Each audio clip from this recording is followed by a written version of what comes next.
Welcome back to It's New with Mead. We're in episode 73, and I have the prolific and amazing mead maker, Bill Boyer, here to chat with me, all about his mead making process, his mead making journey, and maybe what's coming up for him next. So, Bill, welcome to the podcast.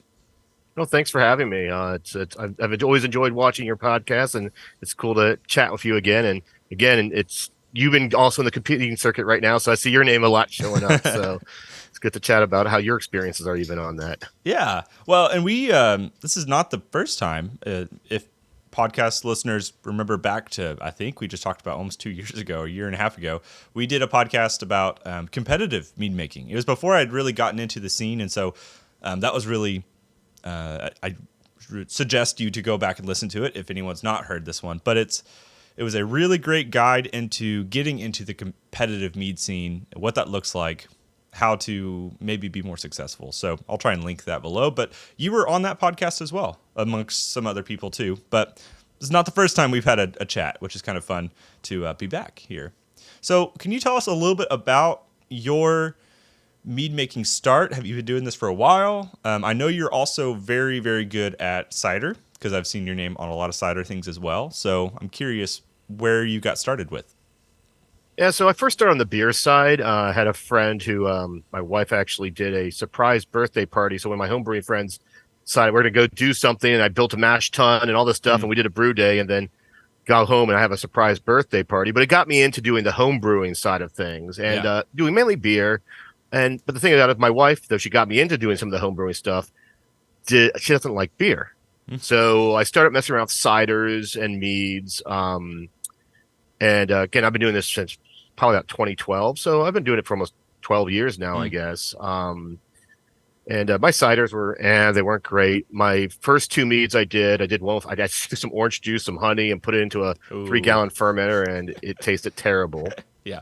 And then the other one I did, still tasted terrible, but I threw it into a keg, threw 2 gallons of apple juice on top of it, and forgot the keg for 2 years. Okay. That's impressive. And I didn't go back to mead making at all. And then as I started brewing a little bit more, again, I was just doing very casually home brewing even, I would submit to our local competition. And whenever I used to submit with my beers, I never medaled anything. And then suddenly I was like, I got this whole thing. Tastes pretty good. It's a sizer. I'll submit it out there. Yeah. And it wins best of show. Okay. And it's like one of my first medals I ever won. I went straight to best of show, and I'm like, wow, this is great. I'm never going to be able to repeat this because I forgot this keg here. And so I was like, I divvied that out for the local competition for about 2 years and medaled and stuff. Again, I wasn't doing a lot of competing stuff, and really didn't hit back into mead making until right before COVID. I was actually starting to get back into doing some meads again. I was like, you know what? I tried the sizer one a couple times and failed every time doing it. I'm like, I'm going to try some other stuff. I did a elderberry one, and I did a Niagara pie mint. And right before COVID, I remember I was hosting a homebrew club meeting, and people drank it. It was at my house. They drank it. They all loved it and everything. And then COVID happened, and I put those kegs away for a year. Yeah. And during COVID, no one drinks. No one's at my house drinking beer. Beer doesn't really keep.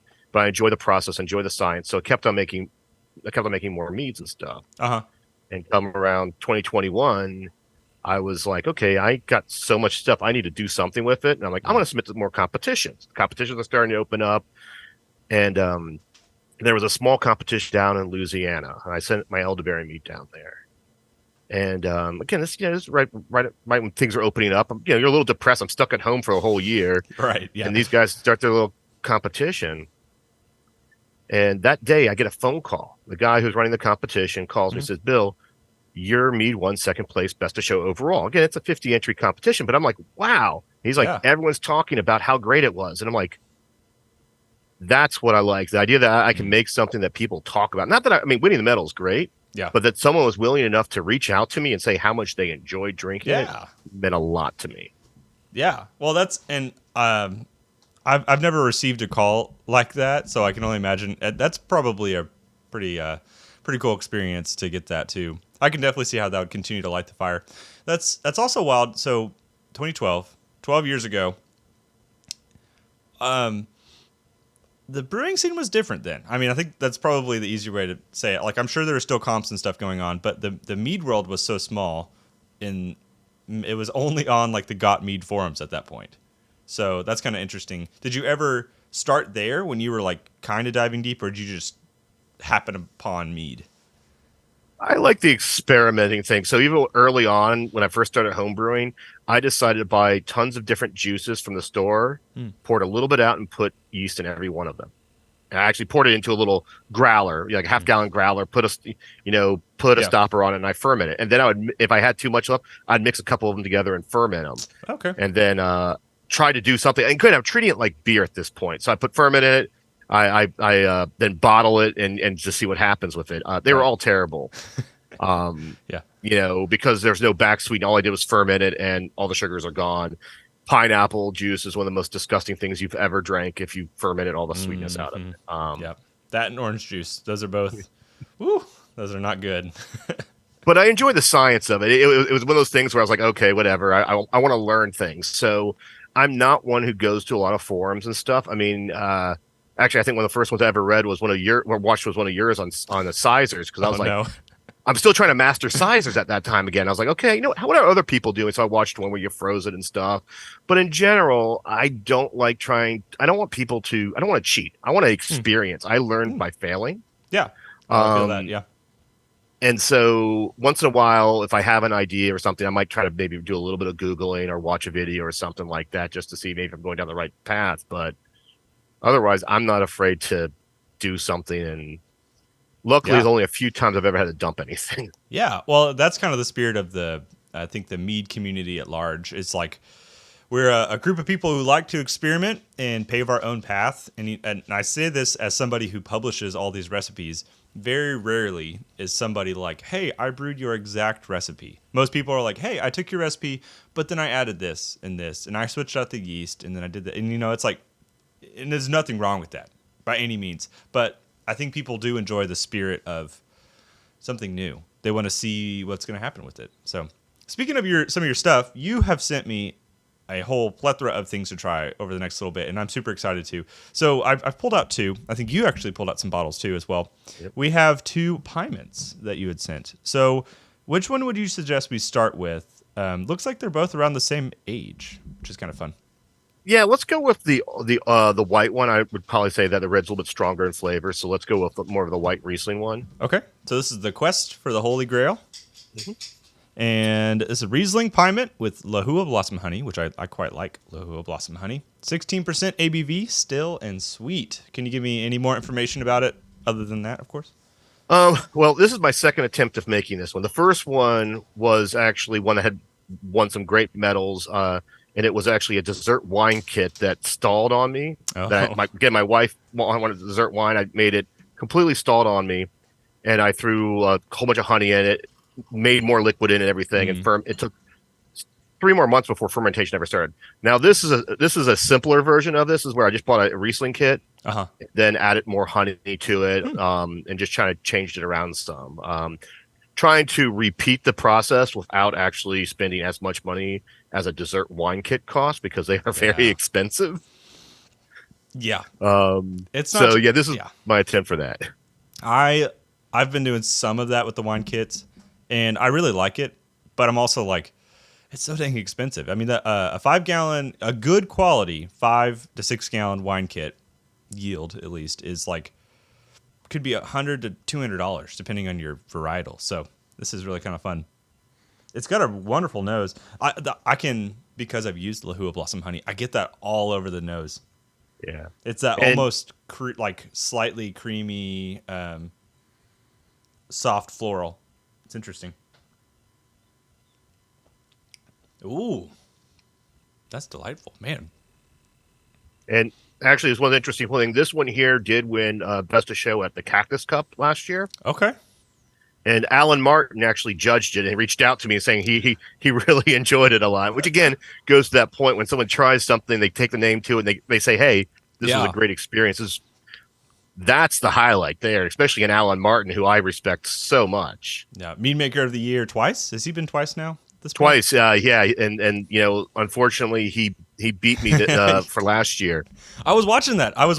So for anyone who doesn't know, they do it's through the AMMA. It's called the National Mead Maker of the Year, It is a competition-based scoring system where you have, I think last year was like 5 or 6 different competitions, mead-based competitions, that have points that you get per first, second, third place, best of show. And essentially, throughout the year, you get more points, accrue more points. And I was watching you and Alan going back and forth, and I was like, I mean, it was neck and neck, and that was pretty wild. But yeah, he's a pretty killer mead maker as well. I got to interview him for his 2021 actually, and talk to him some. He's a great dude. Yeah, we were only like 2 points apart, which is really like a one medal apart from each other. And That's so hard. of course, you had Matthew Harold on last time. I like to give him a hard time because he decided to submit to Mazer last year, and because he medaled in there, he knocked me down some that I would have gotten it if it wasn't because of him. I also would have been home Circuit of America leader too if it wasn't because of him. Oh man.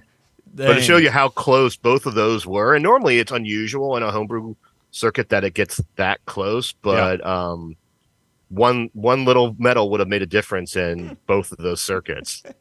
It's competitive, and we'll kind of talk about this more, but the competitive mead and homebrewing scene is especially growing because of the AMMA Mead Maker of the Year. I think people are discovering it, really trying to dive deep with it. It's just another way to make it fun.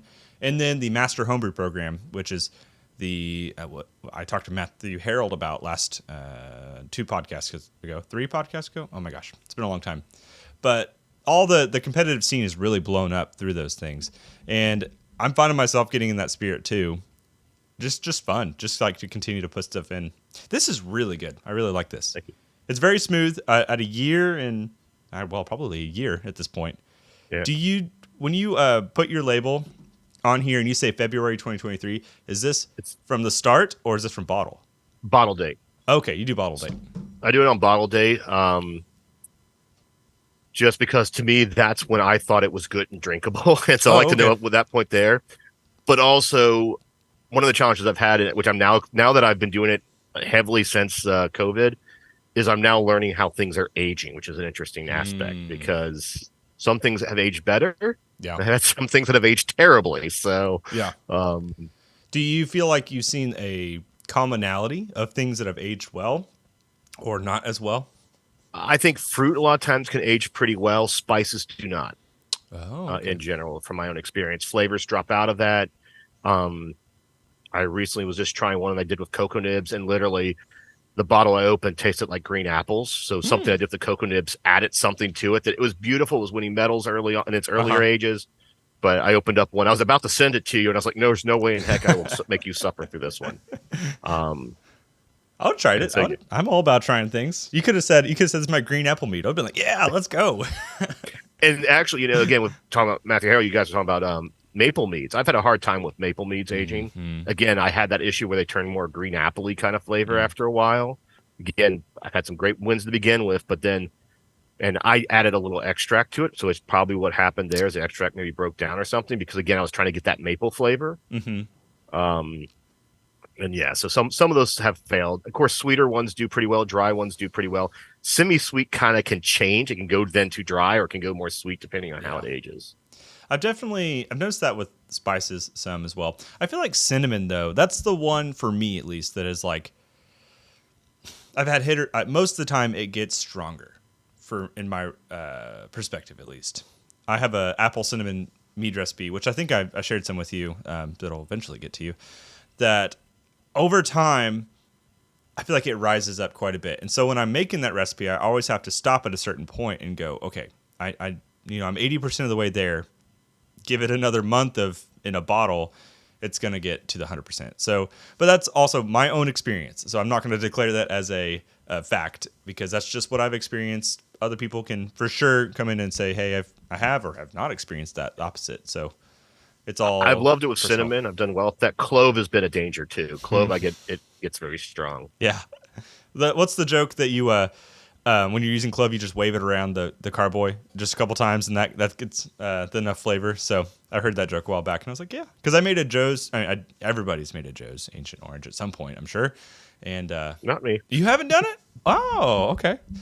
Well, I mean, It was one of those. That means I'd have to read check a off the recipe list. to know what it is, and I wouldn't look it up. That's fair. That's fair. Yeah. Well, that's one that requires some clove, and I remember crushing up a clove or something and putting it in and going, I hope this is right. I know this is strong. So the competitive mead scene is so fun though, and I've enjoyed. We were talking before we started. We've been neck and neck, kind of on this year especially, going back and forth, and we see our names on a lot of these comps, and it's so fun to me that the competitive mead scene is not. It's not cutthroat. There's I have not talked to anybody in my mead making career, in my time talking to people on this podcast, that I've been like, man, that person's a jerk. Everybody's just so supportive, and when somebody wins, I very, very, very rarely ever see any negative things, and when I do, I feel like it's an outlier. Now I'm sure there's a bubble. I'm living in this little bubble right here, and there's a lot of world, but that's my experience. I think it's true. When we did our other podcast, we had Matthew Williamson, and in 2021, he and I, we formed a friendship based off of that. I reached out to him after he beat me in one of the competitions. We just started chatting, and it was literally, we would message each other, hey, did you submit this comp? Yeah. I was like, I'm going after you. And we would have this whole thing. And he would beat me. Once in a while, I'd beat him. We would talk about that experience. We got more upset if someone beat both of us, which was fine and fun, and it's great when you do it. But there's also a feeling of accomplishment, congratulations on Extravaganza doing a sweep there. Yeah. But and I'll tell you some secrets about what you need to be careful of when you're looking at competitions a little bit later on, if you like. But it's one of those things where it's we really are cheering each other on. I would, for example, if you told me, said, hey, Bill, I'm submitting this comp, will you want to submit too? I'll be like, sure, let's go head to head. Let's see what happens, because it's the gamification of it. And I was really sad when Matthew Williamson went pro, because I was like, there went my guy I was competing with. Yeah. But luckily I did find Master Homebrew program and introduced me to a whole nother group of people who are also very supportive too. There are a lot of talented people up there too. And that's kind of fun. The Extravaganza thing, that was pretty wild to me. I didn't know how many were going to submit. And so I think I had 3 of the 9 that were in there, and so that was very cool. But I was also like, I feel like it was one of those feelings where you feel good, but then you're also like, I don't know, I feel kind of weird. Well, and I try to be careful not to do that anymore. Like the first, in 2021, 22, I did it a little bit more often. So one thing is when, of course, again, when we talk about mead makers stuff, a lot of mead makers don't submit to competitions, right? And if they do, they might send to the mead maker ones, because, and I recall talking about bottling. Most people don't bottle in beer bottles. Normal homebrew competition wants those beer bottles, which of course limits the amount of people who might be submitting to them. Yeah. But then, they won't group they group the categories differently. It depends on the number of entries and stuff they may receive, and historically. So whenever I submit to a competition, I historically look to see how they may have broken up tables. Okay. Yeah.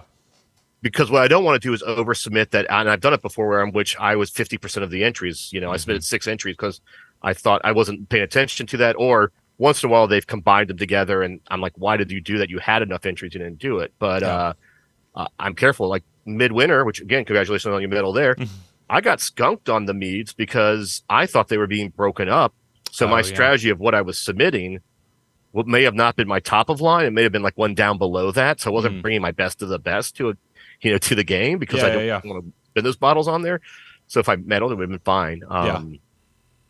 But so I mean, there's some strategy in regards when you look at those, and I hadn't thought about that. Historically, is very important. That makes sense though, because as I've been looking at more things, I mean, a majority of the comps I'm submitting to are beer centric with a mead and cider category, and that's not a bad thing. But yes, there are some that are smaller, like Extravaganza, that don't get as many things, and it was a weird feeling. It's great. I mean, there's a point where I'm like, I'm excited for that. Like, I feel like I did well, but I don't want to be the person who does that all the time, because that feels like it can be, I don't know. I don't want my name to be associated as the person who just does those things. So it's interesting, but I've enjoyed getting to submit more things. And what's so interesting, you noted getting skunked on some stuff. The multitude of competitions I've entered, mostly the same things. You get such a range of scores. I've had my sweet clover mead is one I'm very proud of. It's just a trad, just a 7% trad. I don't think I sent you a bottle. I probably should have. But it scored Next batch. Yes, it scored really high at was it Valkyrie? Yeah, it scored a 47 at Valkyrie, and then the same comp on the same weekend scored like a 31 or something like that. And I was like, man, how can this go? How can we see so many different things?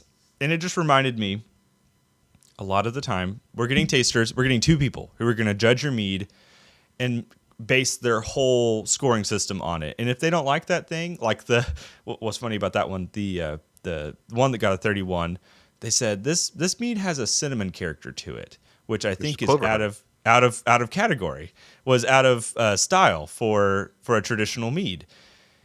And they were like, you should, you have miscategorized this, blah blah blah. And I was like, no, like it's not miscategorized. It's just the kind of honey. So it's hard to sometimes look at these numbers because obviously the 47 is really cool, and my brain goes, that's awesome. But the thing that hits me more in the heart is the 31 that goes, oh, like that, man.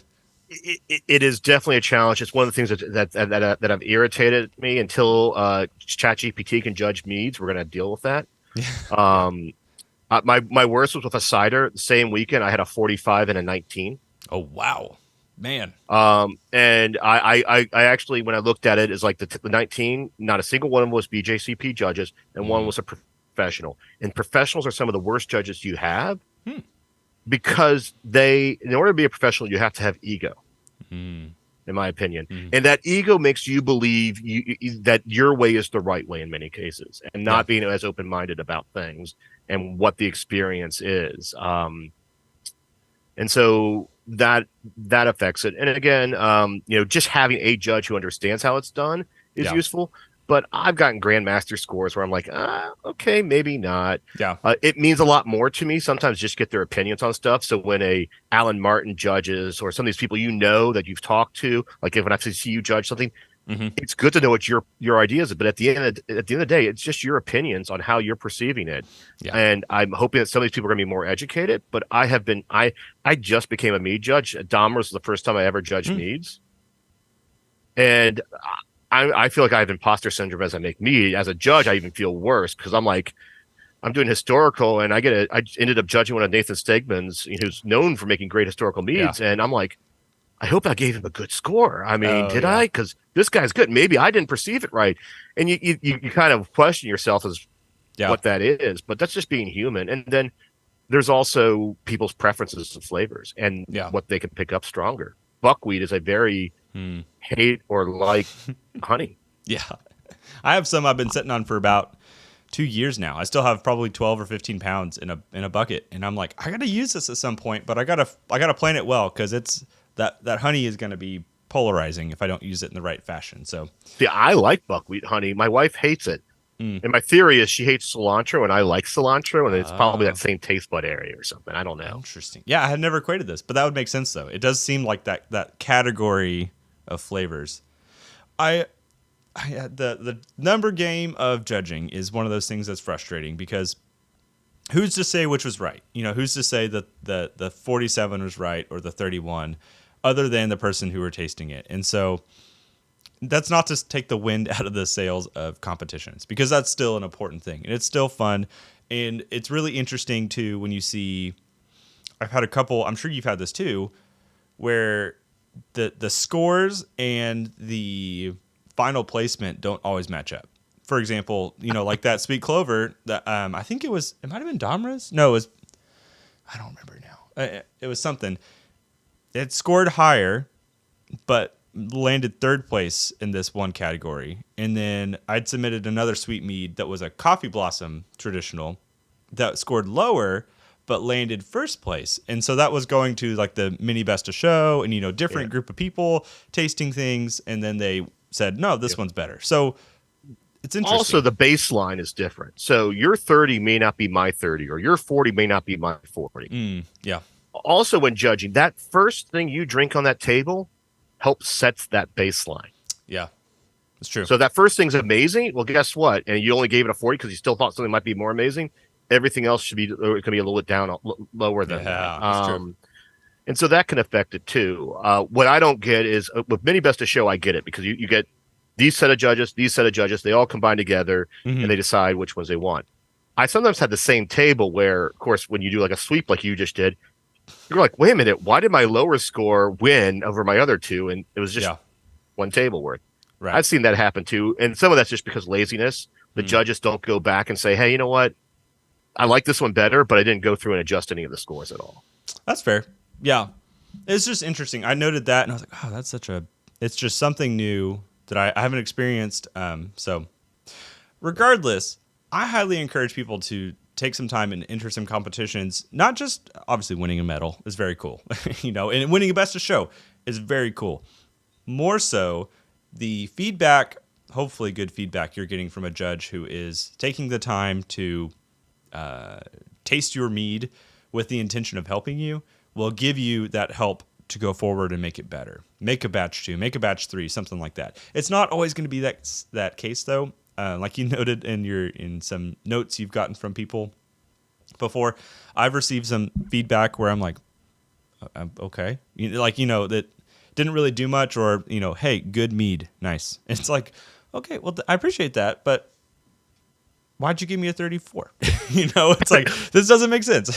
Yeah, and one of the things I always tell people: submit to 3 comps. It's really about getting that lull of averages. Yeah. My goal really is when I do comps, I don't want to ever get below a 30. Period. Mm-hmm. That's what I'm targeting. Yeah. And if I win, it's great. But I want to make sure I'm not producing things that are that polarizing. Yeah. And polarizing. The thing about it is, if you go into a brewery and if you liked everything they did, they probably aren't doing a great job because they're not hitting all the different taste buds that exist out there. Yeah. That's a good way to think about it. I haven't thought about that. Interesting. Well, like I said, I highly encourage people.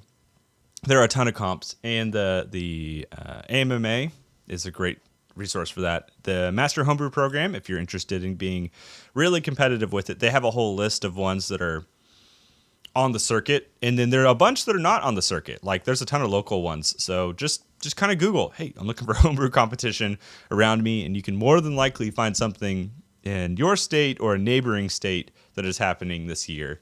But it's quite fun. Do you feel like obviously being competitive, Mead Maker has pushed you to make more meads. Do you feel like it's changed how you make mead in general? Like your mentality on when you're putting things together, or is it just still throw it in and see what happens? Last year I did try and make certain recipes to win. Other times I make things just to experiment. So like right now I'm doing a lot of Polish meads just to slow down my production because I don't want to. I'm trying to cut back on shooting off the competitions a little bit, taking a little bit break because I was doing so much the last 2 years. Like every week I was boxing up something, shooting it off, and it was fun. But I'm like, you know what? I want to do some other things with my time. Right. So, Are you sending? Are you sending changed. small bottles? Like when you send to mead comps, are you doing 187s or are you doing full beer? So I typically brew in 5 or 3 gallon batches, Okay. or 2.5 around that area there. So originally I have always done 12 ounces. Last year I started buying some of the 187s, and then I said these things are heavy and they're expensive. I don't like shipping them out. Right. Unless it's a smaller batch, I'll may ship a couple of those out and stuff. But I actually use them for my own consumption because typically I don't want to drink a 12-ounce bottle. I want to drink 187. So That's I fair. still leave the 12 ounces for comps, and that 187 is for me to drink. That's fair. It is a lot. It can be, especially if you think like the beer world, you're drinking a 6%er, beer bottle, and it's like, that's not bad. You can kill a 6%er, but like this is a 16% we're sipping on right now. Like if I kill this bottle, it's going to be a long night. You know what I mean? I'm going to feel it, and I still want to try this other one. I still want to get to there at some point. So I plan on killing them. So I don't know what your plans are tonight. Well, I'm going to put some stuff in them and hold on to them. So, I asked the whole like changing your way of brewing or intentionality because I do feel like it's made me think about how I can internalize the feedback I get and how I can maybe produce the mead that those judges are looking for. And again, it's a slippery slope because at the end of the day, you want to make just a 30. You want to have your baseline of things. I think we all want to just make mead that people around us are going to enjoy. And it can be a dangerous game to get your whole identity sucked into just the comp side, when in reality, all these friends around you, like, I want my friends to come over and be like, yeah, I want to try some mead. You know, I don't want to be like, sorry, I don't have any for you because I send it all to competitions. Like, it's that balance. Well, I'm probably sitting on close to over 1,000 something bottles right now, my stuff. So Yeah. I never have a problem with it. My problem is actually having friends who like meads. Okay. Yeah. Because the Atlanta area where I'm from Atlanta, Georgia. We don't have a huge mead presence. I mean, there are some meaderies that have opened up, but when I first started getting heavily more of the stuff, I was into the mead making. I was like, I need to try more meads, because part of this is not only, of course, so many comps are great, but drinking more meads. If all you ever drink's your own, you don't know what things taste like. And mead has such a higher difference of what it can be. It's a broad range. And that's why I think perception, all this stuff, can make a lot of difference. It's easy to make a good sweet mead. It's harder to make a good dry mead. Just Yes, it is. just the way it works. So I started my own little group. It's called, I have a Facebook group. So anyone who's in the Georgia area, I do host a little gathering out once a month, which is called Mead and Ciders, Makers and Tasters. I even ask people who only make meads just to come out there, who like meads sometimes, just to try things, because I want that feedback. And we'll bring some commercial meads. Some of the mead makers bring theirs, and we taste it and talk about it and stuff. That's so cool. Yeah. And that's just one of the things I try to do to educate myself. Well, plus I can't drink a huge bottle by myself either. It's true. If you open a 750, it's I'm definitely putting something in to hold on for that for a couple days.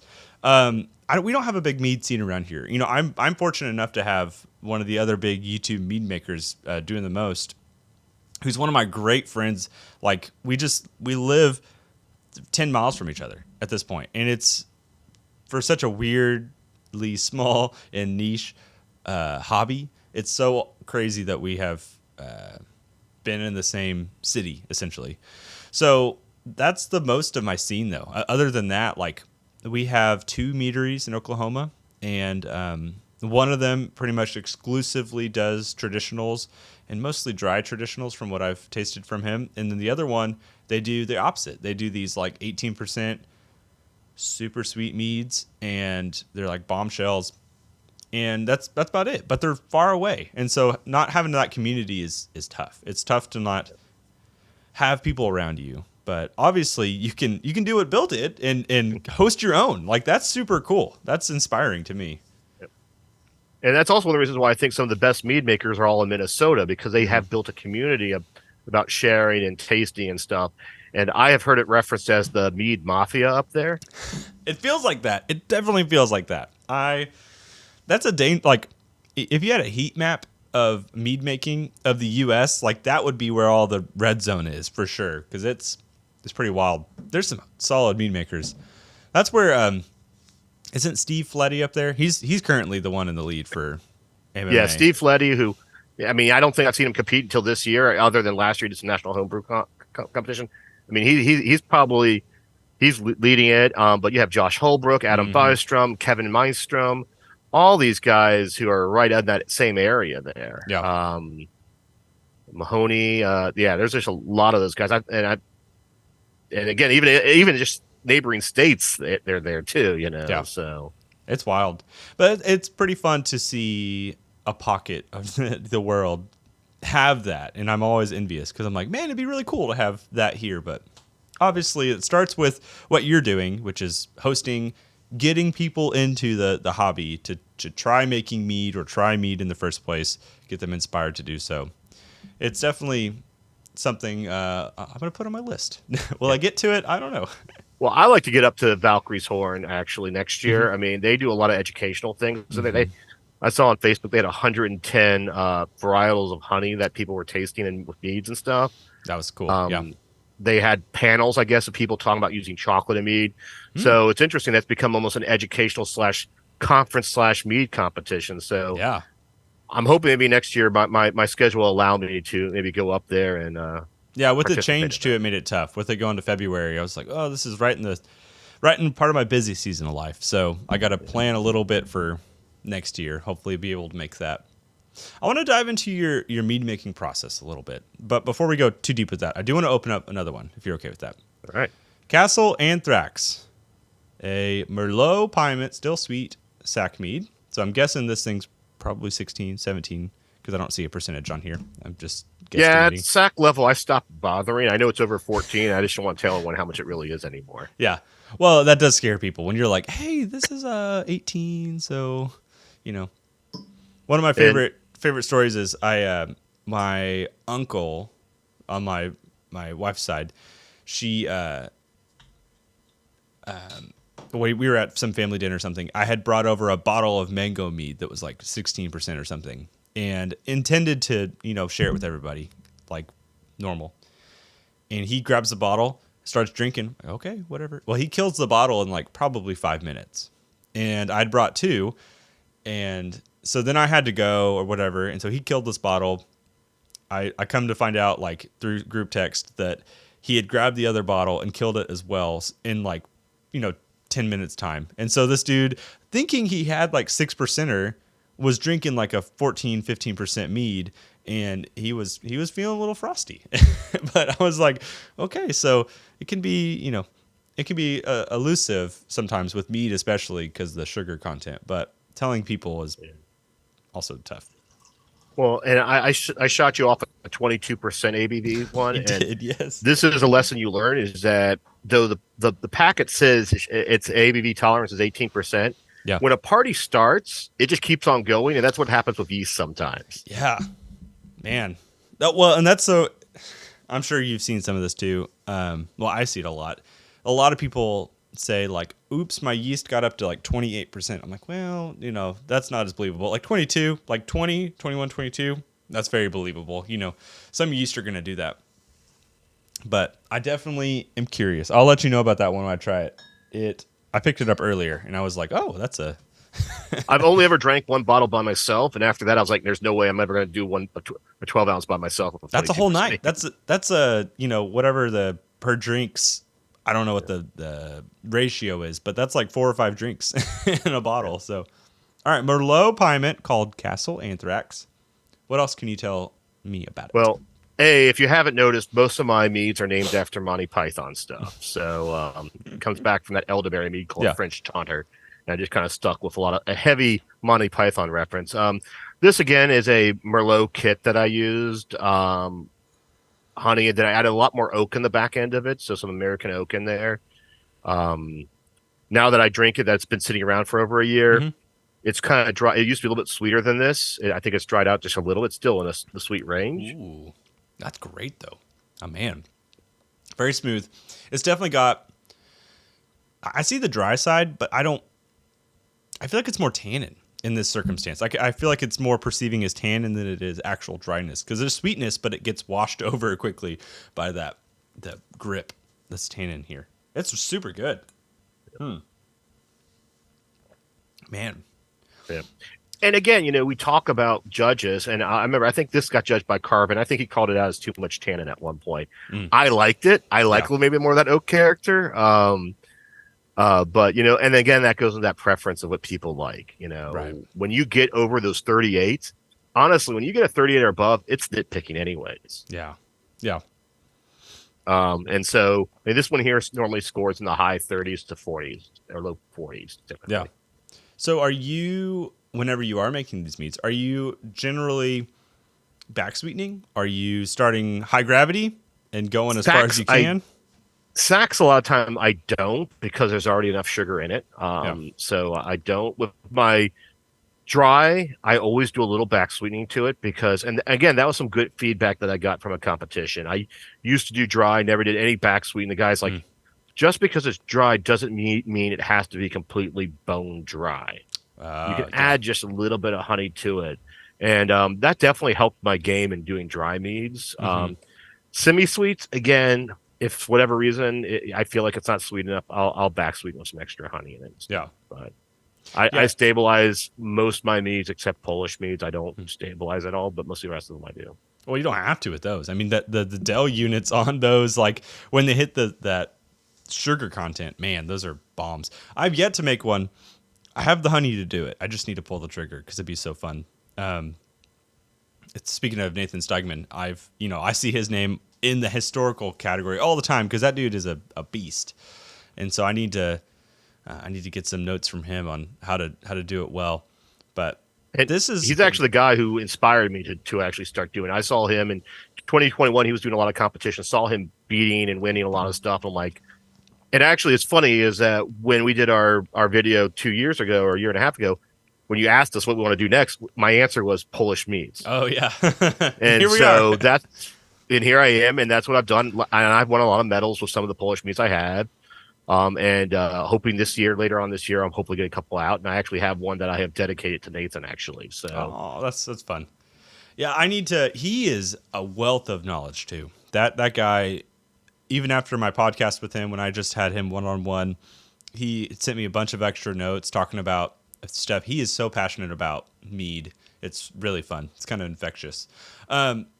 This thing is inspiring to me because I personally want to do more with wine-based kits. I'm actually doing my first, or I say doing, it's done. I don't really know.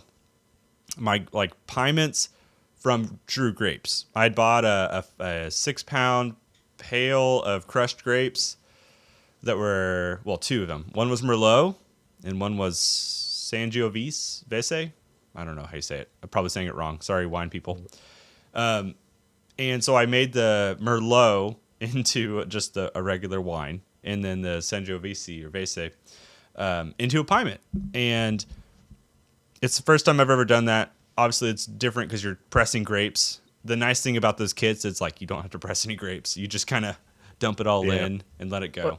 Yeah, I've bought juices. I've bought kits. I've bought store-bought apple or grape juice and stuff. And I've made good meads of all of them at certain times and stuff. So they're all decent product to it. For where I'm located, getting grapes, it's not a cost-effective thing for where I am, Right. Oh, this was expensive. This was the same amount I was going to spend on a kit for sure, and more work arguably, because then I had to actually have a fruit press, and I had to do the extra work. So, but I'm curious. It's one of those I wanted to try and just see what was going to happen. Pie mints are so fun though, because this thing has such a developing character. In all of my experience with pie mints, it's needed, like every one I've made is needed like 6 to 12 months of aging before I feel like I could pick it up and say, this is it. It just was something about the character development, the honey shining through the wine characteristics. It's been tough, but it's really an interesting mead varietal. Obviously, your grape varietal changes everything there. So both of these have been so good. I'm inspired. I probably am more known as the pie mint person for the last couple of years. So that's been one of my main wins is I've done pretty well with pie mints. I can't tell you the secret of why. I just have been lucky with them. Yeah. Maybe it's because I don't really pay attention to whether I'm introducing it to oxygen. And I've heard that wines can do better with more oxygen. And if you splash it a little bit here and there, maybe that's it. But yeah, I'm not one of those guys who worry about head space and, oh my God, did I put my meat too close? Beer, whole different story. Oxygen, super bad. Yeah. Mead, though it can affect it, it can add some of that stuff there. I'm never really too worried about it. I don't ever really worry either. I mean, unless it's like a really prolonged amount of time. If I'm sitting on like a 6-gallon carboy and it's half full, I'm a little more concerned about that. But like an inch or two at top of a carboy. It also depends on the fruit too. If you're using certain fruits, you need to be careful about potentially oxidizing it. But yeah. Yeah. Well, I definitely think pie mints, amongst, of course, many other things, including historical meads, are a mead category I want to dive deeper with. So you do a lot of kits. When you're picking your honey, where do you generally find yourself sourcing most of your honey? Are you online? Do you have a guy, that lives in town? Oh, so Atlanta area, there's not really an affordable place to get honey. And again, because a lot of these other good providers, if I lived up in the Minnesota area, it'd be cheap. You could drive over to a place, pick up some honey. Yeah. In Atlanta, there's really not where it's worth it, or they're not selling in 5-gallon bales or buckets. Yeah. there's two great sources in Hawaii, of course. Right. Sean, which we've talked a lot, and there's another company Mm-hmm. called ATS Honey, which Mm-hmm. is pretty good too, and doing it. Both of which always offer free shipping. Yeah. They both sell it in bags. So once you take that shipping thing, like I was looking at another provider, and it's like it cost me a third of the price of shipping. I Yeah. just can't afford that. Yeah. And then Costco honey. I mean, for certain Oh, okay. things that Yeah. I don't care about when doing fruit, let's go ahead, use some of that Costco wildflower from Argentina, and then back sweeten with maybe a better, more expensive honey. And of course, the American Mead Makers Association, as a member, you Mm-hmm. sometimes have discounts with other with other honey providers. Yeah. I found some great deals through the AMA. I got coffee blossom this last time, raspberry blossom. Oh my gosh, so many good ones. It's funny you mentioned the Costco. I don't know if Costco is better than the Walmart brand, which I'm gonna shout out, and I know people are gonna start booing me and clicking off. But the Pure and Simple, again, I know I hear booing already. I've used that for my apple cinnamon, which is something I've shared with you. I use that for the primary and for back sweetening. And while I understand it's probably not 110% honey, there could be some things in there because they do sell it at a maybe lower point. If you're using that fruit and you're highlighting the fruit and you want this honey character, it doesn't seem always wise to invest so much money into this honey that's going to get blasted by fermentation and then have to come back with more. Yeah, I 100% agree. With my fruits and everything else, I'll happily use a lot of cheaper ones. When I'm doing the Polish ones and or the traditionals, I typically will use more of my specialty honey for Right. it, because you want that honey to shine, and the flavor profiles of that honey to shine. But like for example, I just did Matthew Harrell had given me some of his yeast samples, and I did not feel confident enough to use any of my expensive honey on his yeast, so I'll use wildflower on it. Yeah, his wild yeast experiments too. Yeah. Those were fun. He was telling me all about that in his podcast. And I think I gave you a cider that I have with that, just so okay. an FYI. So All right. you should have gotten one with his yeast. I'm still working on the mead, and then I have a Polish mead that I'm doing with his yeast, which we'll see. That will be a while before that's done. Interesting. Yeah, that'll be fun. Well, honey's contentious because obviously we want to use quality stuff, and I have nothing against the quality stuff. I just think that sometimes we harp so much on you have to spend $5, $6, $7 a pound to get quality things to make your mead good, and that can deter people from making mead. That's my biggest problem with it. Is when I go to my friend who wants to make mead, and I say, "Well, you got to invest in order for you to do this 1 gallon. You're going to have to invest at least $30 in honey, and then you're going to have to buy blah blah blah and blah blah blah." And by some point they're going, I don't want to do this anymore. I'm $100 deep and I've got 12 bottles, Yeah.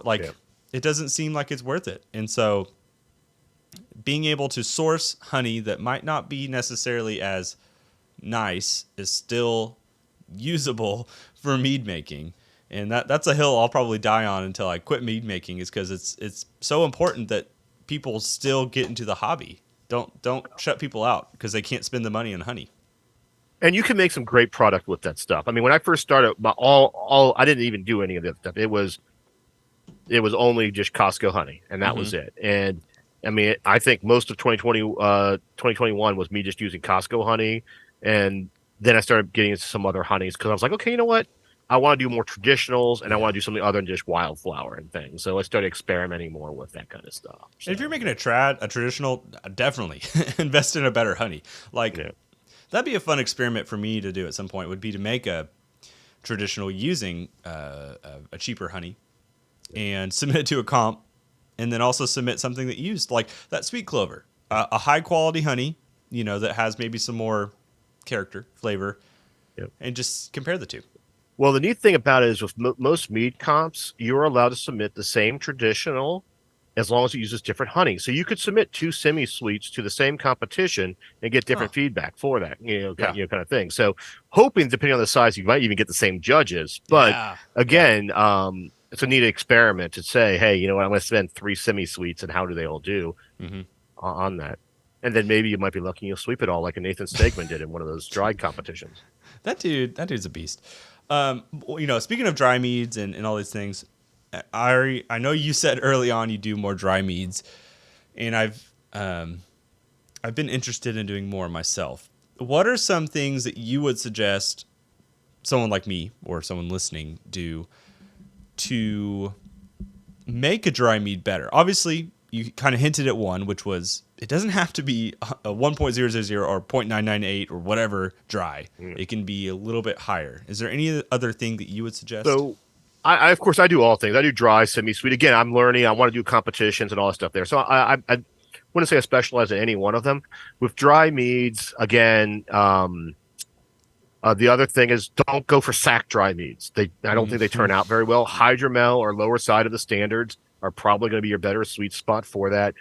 Carbonation can work very well with dry meads.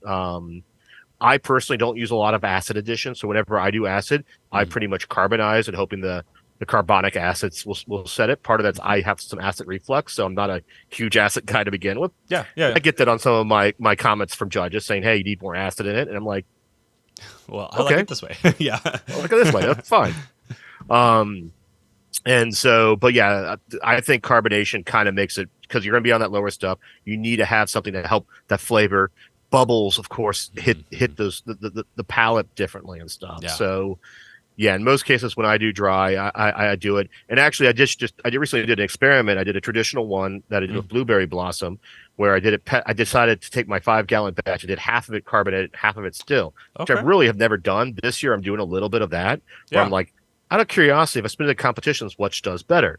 I will tell you that petalent did far better than my still version did. In all the competitions I submitted to, like midwinter, I got a 45. Didn't medal, but I got a 45 with my dry traditional on that. So, and then I got a 33 at Valkyrie's Horn with the still version of it. So, Weird. That's interesting. I've definitely heard the dry and carbonated, or at least petalent. I unintentionally, I luckily got first place in the dry berry category, and I think it was only because my mead I had submitted. It was a dry mixed berry mead, and I had gone through this weird process of like trying to use port wine with oak chips and soaking the oak chips in. And then I ended up just dumping the port wine. After stabilizing, I'd stabilized the brew, but I dumped that port wine in to this brew with the chips, added enough sweetness to get that to actually, somehow some yeast survived my stabilizers, so I probably need to replace those. But some carbonation occurred in the bottle. And I think that really helped the mead succeed, because the dry side, like you said, with the carbonation and the mixed berry, all just magically worked well. It's interesting. Also, something with competitions is rarely declared as sparkling unless it's really, really carbonated. Now, I get sometimes penalized on that. Yeah. But the petalent area, if you just say something's sparkling and it's not, you'll get penalized more than saying something's petalent and it's closer to sparkling. I have learned that because I have carbonated mead coming out of my keg. I put it in a bottle. By the time it gets there, it's petalent. And so I'm like, I'll probably need to submit more petalent than sparkling, because I definitely feel that with all the comments I've got recently from those things. Yeah. It's interesting. There's a lot of those little tips and tricks that I feel like you only get through the failures, I guess, is probably the best way, or the experimentation, submitting to comps and like having a judge say, hey, make sure your mead is petalent here and not sparkling. I think you miscategorized that. So it's really interesting. One thing I've loved about our little back and forth is that I've loved seeing the variety of meads, and I now see the variety of meads that you are making in ciders, which we haven't even talked about ciders, but you're a very proficient cider maker as well. You were obviously doing a lot of different brews in general. So one thing I kind of want to end with this, because as somebody who has so much experience, not just in competitive brewing, but also just brewing in general, what are things you would suggest for somebody just getting into the hobby? Is there any like tip or trick that you wish you had heard early on that would have maybe helped you succeed more? Um, I would not be afraid of stabilizing. Mm-hmm. I think when I first started, I got lucky. My stuff stopped. Like my elderberry one, it just stopped fermentation at a certain point. But when I started getting heavier in 2021, I made a lot of batches which were just because I didn't bother stabilizing a little bit of back sweetening to Mm-hmm. add more of that honey profile to a mead. And I think overall that got me out of having more 20 scores. I think I get more into that 30 range I was talking about earlier. Mm-hmm. Um, I know a lot of people are very reluctant. Like, I don't want to add that in there. I mean, I respect that, Yeah. but if you want to make a decent product, in many cases, there are other tricks around it. I don't even know all of them, Mm-hmm. but you need to do some form of stabilization and potentially back sweetening. Again, there are ways that you can do without any of that, but I haven't figured them out. Well, pasteurizing, but I'm not. Yeah. I don't love. I don't love pasteurizing. That's my opinion on it. There are too many. I'm too afraid of glass shattering when it comes There's a to. lot of risk. You're potentially adding more oxidation to it because you have Mhm. to do that. I mean, there's things that can go wrong with that process. And I'm a lazy brewer. Yeah, yeah, I feel that. So I don't want to put that much effort into that. Matthew Williamson, whenever I chatted with him, he's very secretive about stuff. He's like, yeah, I don't use any of that, stabilization. He has his own special thing. And I'm just like, wouldn't tell me what it was, but I mean, he's got a good secret for it. But Yeah, as I said, some other people, which it's not pasteurization or something else, but not filtering, I don't believe. So I have no clue. I mean, that there's probably is some secret ways to it. magic. Is that what it sounds like? If it's not those things, that's interesting. Yeah. Well, I agree. I do think that. Well, the basis of it, I guess you could synopsize all of that into a couple words, and that is sweetness sells. And that's true of your friends. I mean, at least my friends, generally speaking, like sweet stuff. That's just kind of the world I live in. And I've definitely noticed that with competitions. Generally speaking, the stuff I've submitted that has been dry has to be so good. It can't have any flaws. It has to be just this little perfect thing. But if you have some sweetness, you can kind of maybe hide some of those flaws behind some of the sweetness. Yeah, the dry meads, and you have to pay attention again. Look at the history stuff. There's certain competitions. I think Valkyrie's Horn did it, Mazer Cup, where Mm-hmm. they'll even take a certain dry category and push it off to the side because they have enough entries to do that. And those are going to be your best chances of. Now, note you're competing with better people too, Yeah. but it's one of the best chances for a dry to get up there and potentially medal in. Yeah. And that's, dry meads are not many people are entering them. Like you said, it's a competitive category because most people do generally just back sweeten their mead. So it's interesting. Taking that advice, I would suggest that people also invest more money into stuff like your yeast if you are not using high quality yeast in the first place, obviously. But then also like stuff like oak and your acid balance, like you just mentioned a moment ago. This mead right here, the Castle Anthrax, is really well crafted in that you've balanced. I mean, that you talk about acid. It does feel acidic enough for me, and maybe I'm just getting to the point in my life where the acid balance is, I have to be more cognitive of what's happening in my body. But the balance between your acid and the oak, and then of course the piment and the merlot and all those things is really good. But oak is also such a game changer. Do you find yourself using like a variety of oaks, or are you like I'm a French oak man through and through? And the last year I've been doing more oak stuff. I've developed the again taking a score sheet for so much tannins, and I'm like, when I go sweet, I'll add more oak to it. Now, if I go dry, I don't like adding oak to it. I think it overpowers stuff. Mm-hmm. But when I go to that sweeter area, I want to have that more tannic, that oak flavor with it. I will typically go with American oak for darker fruits, and Okay. I'll probably go French oak for lighter stuff a lot of Oh, times, okay. or maybe more of the semi-sweet stuff. So like if I do a traditional, I might go with maybe a French oak. Mm-hmm. But American oak was cheaper, so I'll use it. Again, I'm going to go cheap and easy. Yeah. Are you using oak chips, cubes, spirals in most cases. Oh, okay, interesting. So why do you choose spirals over other Found a good deal on them online. Okay, it's money.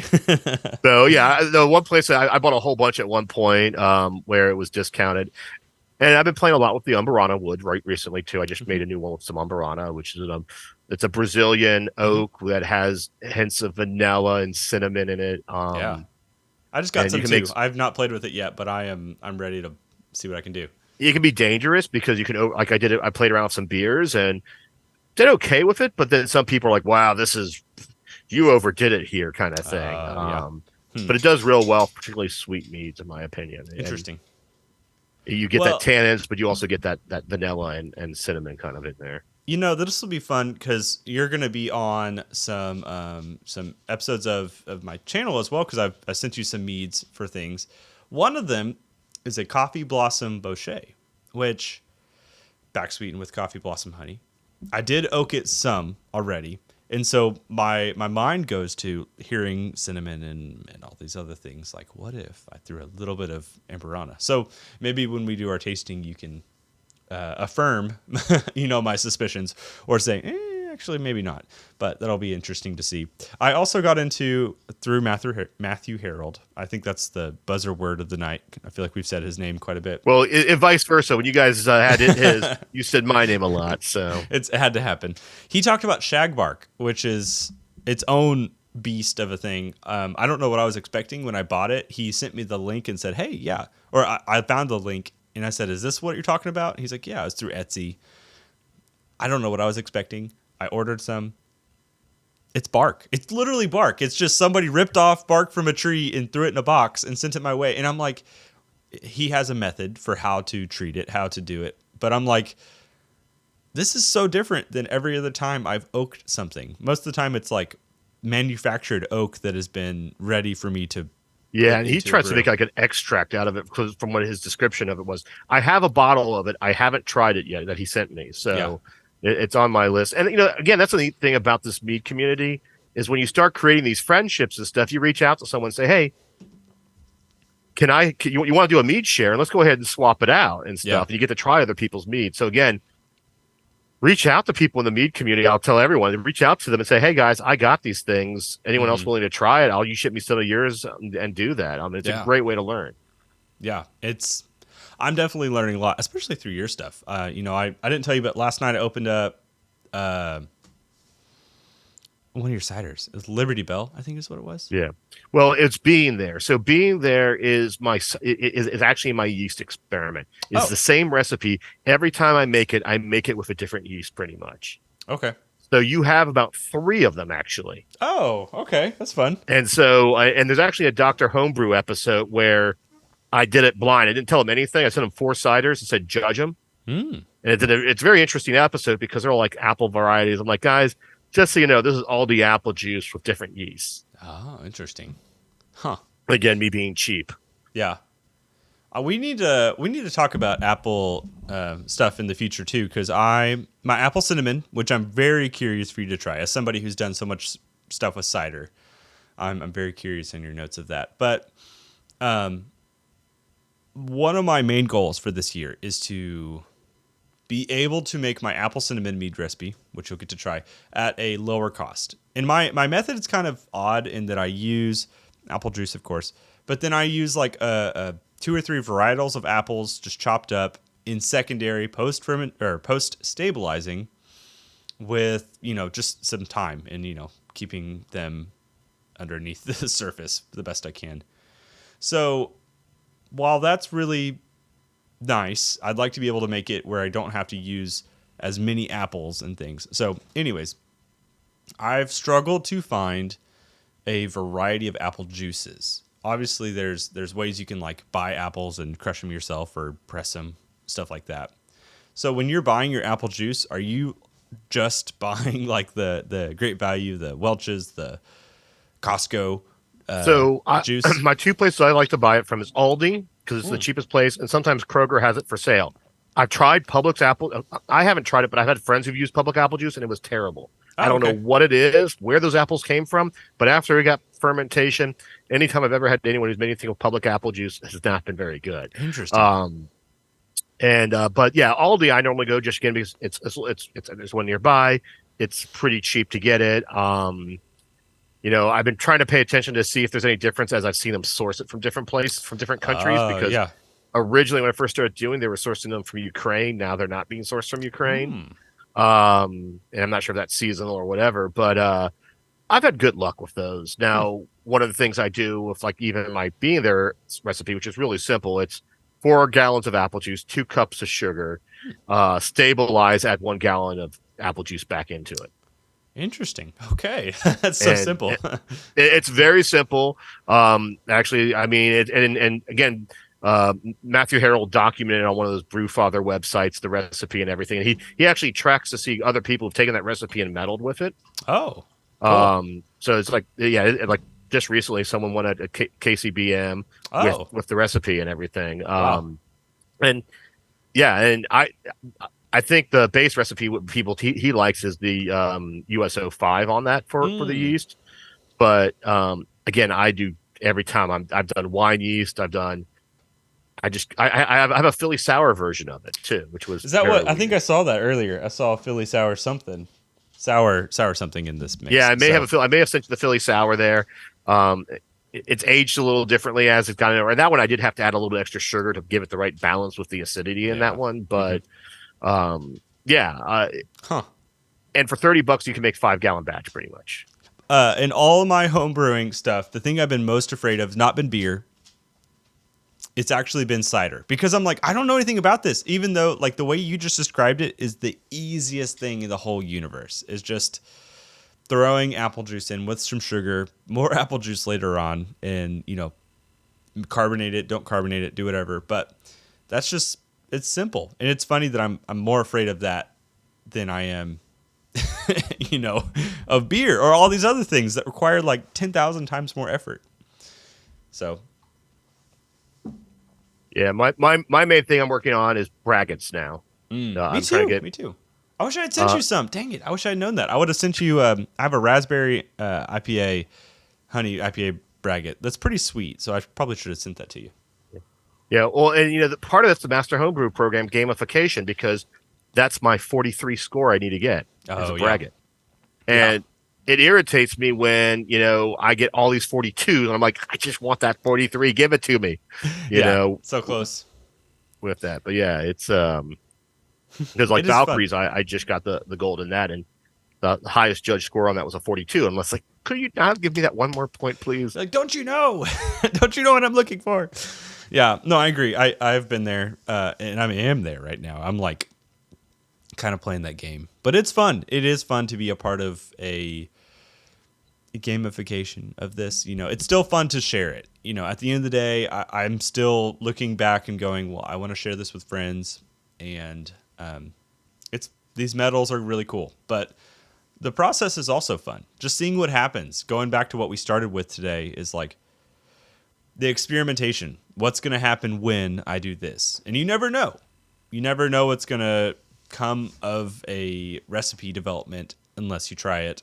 And then especially if you submit it to a comp, you never know where you'll go. Like my, I think it was New England homebrew competition, Southern New England. Which one was it? It was last year. I made you did Southern New England. I could see the medal up there. So yeah. So that was the one that I got the cucumber and lime mead. It was like a 4% cucumber lime. I called it spa water because it was like supposed to be like you're just drinking like that giant jug of spa water, the cucumber water. And it was a Hail Mary. I was like, this thing is a weird, cucumber is something people don't like. It's like cilantro. Either you like it or you don't like cucumber. So, but it did well. And so obviously just went for it. Well, for competitions, I sometimes submit things I don't like. Mm-hmm. Because honestly, I hate half the stuff I make. I'm like, it's not okay. It's drinkable. It's passable. And then a couple things I'm like, this is great. Yeah. And it's always surprised me. The one I think is the best. I'm like, this is awesome. It's gonna win. God, the judge hated it. And then it's like, how the hell did this other one, excuse my French, how the heck did this other one medal, I just did it because I just want feedback, and it wins. I feel that same way. That's what happened at Valkyrie. I was like, I think the sweet clover is really good. I love it. this dry mixed berry is okay. I'm just gonna see what happens, and then it just did it. So it's like, it doesn't make any sense. There feels like no logic to entering comps necessarily for me, other than just like, I'm just gonna do what I think will be, fun, and see what happens. You never know. Yeah. So, well, Bill, I appreciate your time. I appreciate you spending some time, and I look forward to the race that we have this year. I know you lost your competitive brewing buddy in the world, but I'll gladly step in and be that guy.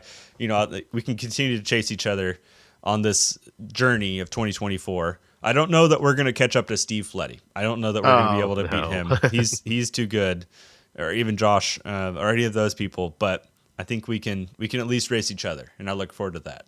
Yeah, definitely. It'll be fun.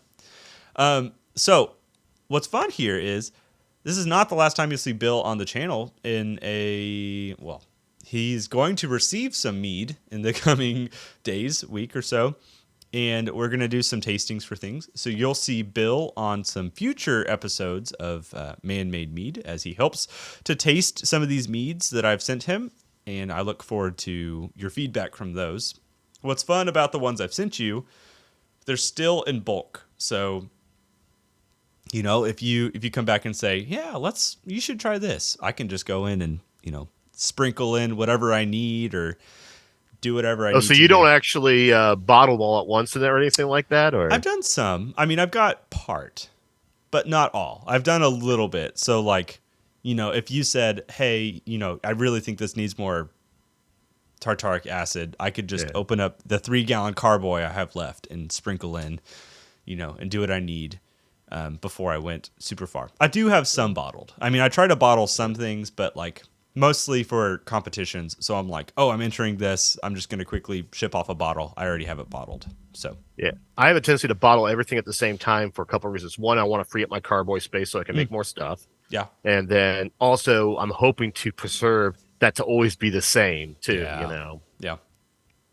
That's but fair. the bad side is I have to remember to open up a bottle sometimes. If I sat on it for 6 months, it's a good idea to open one and taste it before you send it off to a competition, because that bit me a couple times too. Really? Huh. I need to do that. I just kind of send them off willy-nilly, so I probably need to vet those a little better. Thank you for your time, Bill. I have loved getting to chat with you, a year and a half ago when we first met and got to chat, and now you are truly a fantastic mead maker. From these two alone, and I have no doubt the ciders and the meads I will taste in the coming week or two are going to be fantastic. So thank you for sharing with me. You have greatly invested in in my tasting experience, and I appreciate that. So I look forward to us chatting more in the future.